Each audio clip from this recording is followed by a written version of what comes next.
बिस्मिल्लाहिर्रहमानिर्रहीम। साडे दिल विच वसदा जेड़ा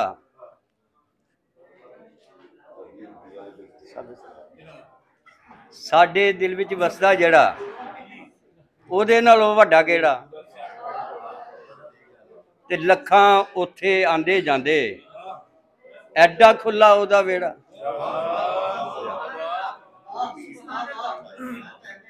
ते चुम खाक मुहम्मद दे जोड़ियां दी तेरा जग ते उच्चा मकाम होवे ते सावे गुंबद नूं छू के आई जेड़ी उस नज़र नूं मेरा सलाम होवे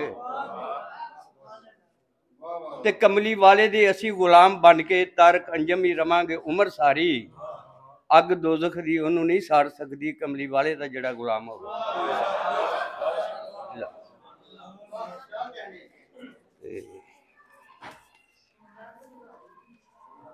इश्क मजाजी की है ते है एक झूठ भलंदा। शातिर साहब ने इश्क के बारे च थोड़ा जा कि इश्क मजाजी की है एक झूठ भलंदा जो बंदे नूं कर देंदा है घड़ियां दे विच गंदा। ते इश्क हकीकी जी की दसा खोल हकीकत तारिक फरशां ते भी रह के जांदा पुज अरशां ते बंदा। ते गजल दे चंद शेर जी के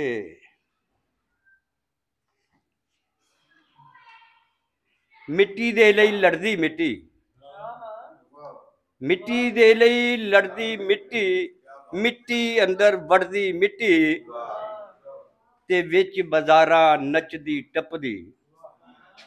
विच बाजारां नचदी टपदी जद मिट्टी नूं चढ़दी मिट्टी विच बाजारां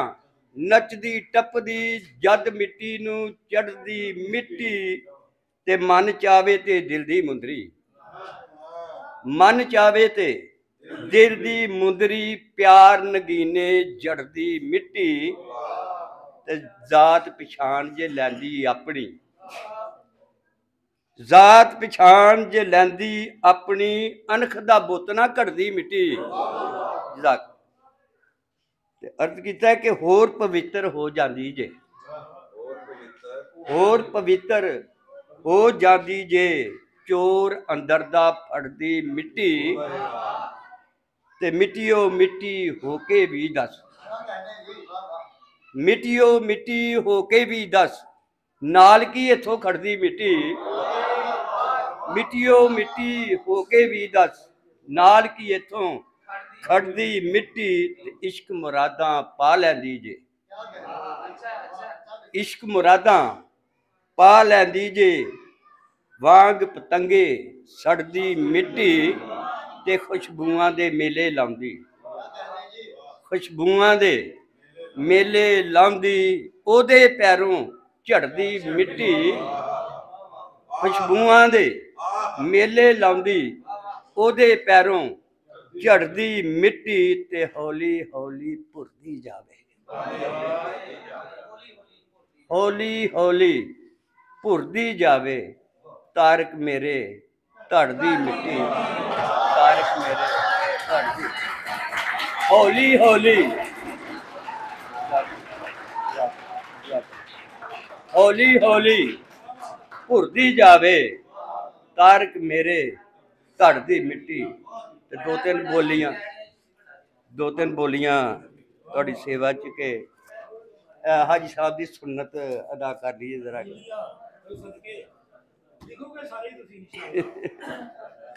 कि ओदी अख विच वेख के गलेडू ओदी अख विच वेख के गलेडू ते आशकां दे दिल डुब गए ते ओदी अखां ओदियां की दुखड़े आईयां अखां ओदियां की दुखड़े आईयां दुकानां उतों दारू मुक गए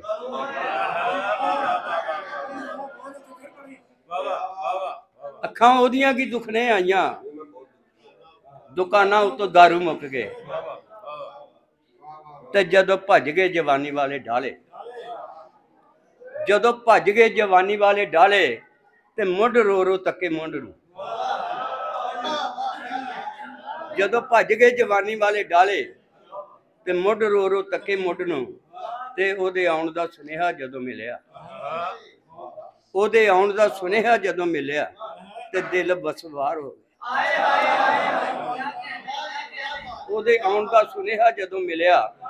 ਤੇ ਦਿਲ ਬਸਵਾਰ ਹੋ ਗਿਆ। ਇੱਕ ਬੋਲੀ ਮੇਰੀ ਪਸੰਦੀਦਾ ਬੋਲੀ ਹੈ ਕਿ ਪੈਰ ਮਾਂ ਦੇ ਮੈਂ ਚੁੰਮੇ ਜਿਸ ਵੇਲੇ, ਪੈਰ ਮਾਂ ਦੇ ਮੈਂ ਚੁੰਮੇ ਜਿਸ ਵੇਲੇ ਤੇ ਰਹਿਮਤਾਂ ਦੇ ਫੁੱਲ ਖਿੜ ਪਏ।